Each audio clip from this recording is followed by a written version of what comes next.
योगी आदित्यनाथ जी रहेंगे, पूरे राज्य भर में छुट्टी कर दी गई है, उस पर आप इस पूरी इवेंट को कैसे देखते हैं?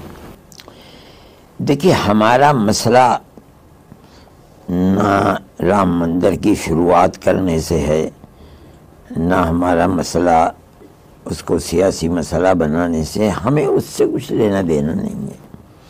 हमारी लड़ाई तो 65-70 साल इस चीज़ पर रही कि ये जगह अपनी मस्जिद की है या यहाँ मंदिर था, ये जगह राम जन्मभूमि थी, उसको तोड़ करके बाबर ने यहाँ मस्जिद बनाई है। हमारा मसला सिर्फ इतना था।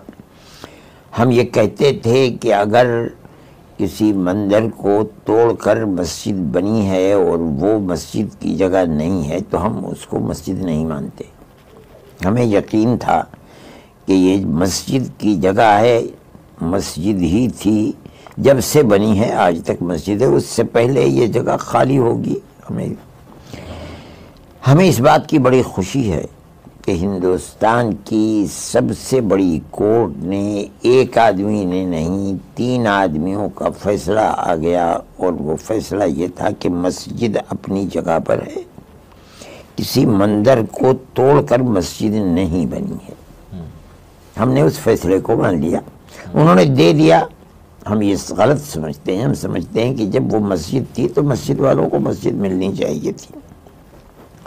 हमारा मसला इस जगह पर है। इसका मतलब है कि आज जहाँ मंदिर बना है, कहा जा रहा है कि ये मंदिर था, मस्जिद को तोड़ा। सुप्रीम कोर्ट हिंदुस्तान का ये कहता है कि ये सब गलत है।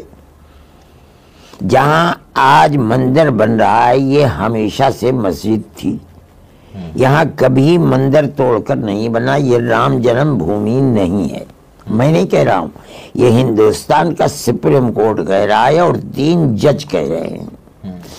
हमारा मसला ख़त्म हो गया। हम ये समझते हैं सारी दुनिया शोर मचाए कि हम राम मंदिर बना रहे हैं और हिंदुस्तान का हर आदमी ये कहे, हम ये कहते हैं सब आंख में धूल झोंक रहे हैं।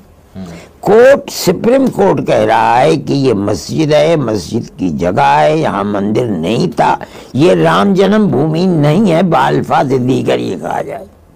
अस्सलामु अलैकुम वरहमतुल्लाहि वबरकातुहू। मैं मोहम्मद इम्तियाज़ पलामवी। मुअज़्ज़ज़ नाज़रीन, आप इस हकीकत को अच्छी तरीके से जानते हैं कि हिंदुस्तान की सुप्रीम कोर्ट ने इस बात का फ़ैसला दिया है कि अगरचे बाबरी मस्जिद अपनी ज़मीन पर बनी हुई थी और जिन लोगों ने उस मस्जिद को ढाया था वो मुजरिम थे, उसके बावजूद सुप्रीम कोर्ट ने वो ज़मीन जो बाबरी मस्जिद की मिल्कियत थी, उस ज़मीन को रामलला के नाम पर दे दिया और वहाँ पर राम मंदिर बनने के करीब है, तैयार होने जा रहा है।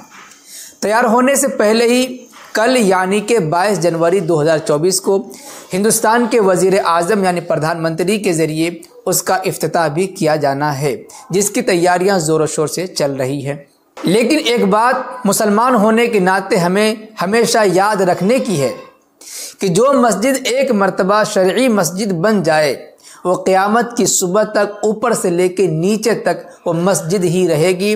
उस मस्जिद को कोई ख़त्म नहीं कर सकता। उस मस्जिद की इमारत को ढा करके दुनिया का सबसे बड़ा मंदिर बना दिया जाए, लेकिन फिर भी मस्जिद हमेशा मस्जिद ही रहेगी। वो मस्जिद की ज़मीन थी, मस्जिद हमेशा के लिए रहेगी। इस बात को हमेशा हमें याद रखना है। इसके अलावा सुप्रीम कोर्ट ने बाबरी मस्जिद के सिलसिले में क्या फ़ैसले दिए थे, उस फैसले के मुतालिक 10 अहम निकात, 10 अहम पॉइंट की तरफ हम आपको तवज्जो दिलाना चाहते हैं। बातें और ये निकात, ये पॉइंट्स हम अपनी तरफ से बता नहीं रहे हैं, बल्कि सुप्रीम कोर्ट के फैसले के बाद हिंदुस्तान की एक बड़ी मीडिया है आज तक, इस आज तक के ज़रिए जो अहम पॉइंट बताए गए थे वो हम आपकी खिदमत में पेश करने जा रहे हैं बतौर याद दहानी के, ताकि आप हमेशा इन 10 अहम पॉइंट्स को याद रखें, अपने आने वाली नस्लों तक इन अहम पॉइंट्स की तरफ इशारा करते रहें, उनको याद दिलाते रहें कि ये बाबरी मस्जिद की ज़मीन थी। वो 10 अहम पॉइंट क्या हैं जो सुप्रीम कोर्ट ने तस्लीम किए हैं और जिनकी तरफ हिंदुस्तान की बड़ी मीडिया ने भी मुसलमानों को, हिंदुस्तान वालों को तवज्जो दिलाई है और हमेशा हमेशा याद रखने की ज़रूरत है। नंबर 1, मीर बाकी ने 1528 ईस्वी में मस्जिद बनवाई, फैसले में इस बात को तस्लीम किया गया है। नंबर 2, 1857 से 1949 तक कब्ज़ा और इस्तेमाल रहा, फिर ज़मीन दूसरे पक्ष को दिया गया। नंबर 3, बाबरी मस्जिद में आखिरी नमाज 16 दिसंबर 1949 को पढ़ी गई, फैसले में इस बात को माना गया है। नंबर 4, 22 और 23 दिसंबर 1949 को मूर्तियां रखना गैर कानूनी था, ये फैसले में कहा गया। नंबर 5, गुंबद के नीचे की ज़मीन राम जन्मस्थान है, ये साबित नहीं हुआ। नंबर 6, ज़मीन पर दावा विवाद के अंदर है, जिस पर अब फैसला रिव्यू के लायक। नंबर 7, 6 दिसंबर 1992 को मस्जिद गिराया जाना गैर संवैधानिक था, फैसले में माना गया, यानी कि गैर कानूनी था। नंबर 8, हिंदू सैकड़ों साल से पूजा करते रहे हैं, इस आधार पर पूरी ज़मीन कैसे मिल गई। नंबर 9, ये क्यों विचार नहीं हुआ कि मस्जिद की ज़मीन एक्सचेंज या ट्रांसफ़र नहीं हो सकती। नंबर 10, फैसले में माना गया कि मंदिर को तोड़कर मस्जिद नहीं बनाई गई। इनमें से कुछ अहम पॉइंट्स हैं। मिसाल के तौर पर जिन लोगों ने मूर्तियां रखी हैं वो गैर कानूनी, जिन्होंने मस्जिद को तोड़ा है वो मुजरिम है। इसी तरीके से ख़ास गुंबद के नीचे जो हिंदू बार बार दावा किया करते थे कि यहाँ पर रामलल्ला का मकान था, पैदा हुए थे, वो साबित हो गया कि वो ख़ास गुंबद के नीचे की जो ज़मीन है वो मस्जिद की ज़मीन है, वहाँ पर कोई पहले से मंदिर नहीं था। इसी तरीके से साफ तौर पर बताया गया कि जहाँ पर मस्जिद बनाई गई है वाकई मस्जिद की अपनी ज़मीन है, किसी मंदिर को या किसी भी हिंदू देवी देवताओं के मकान को तोड़ करके यहाँ पर मस्जिद नहीं बनाई गई है, बल्कि मस्जिद अपनी जगह पर बनाई गई है।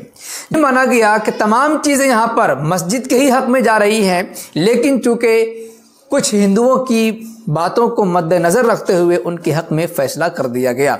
यानी कि ज़मीन तो हमारी है, सरकार मान रही है, लेकिन फिर भी किसी वजह से हमारी ज़मीन को दूसरों को दे दिया गया।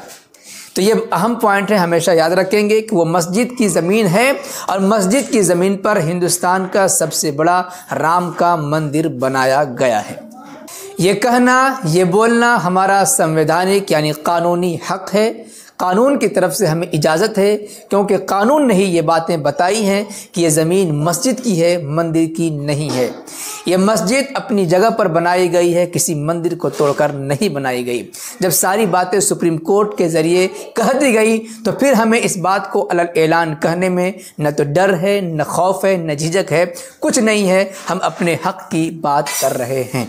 एक मुसलमान होने के नाते हमने अपना फ़र्ज़ अदा किया है, अपना हक़ अदा करने की कोशिश की है।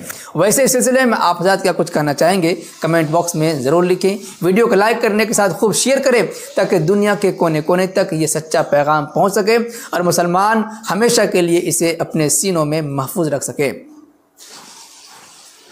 शुक्रिया, जज़ाकल्लाह। अस्सलामु अलैकुम व रहमतुल्लाहि व बरकातुहू।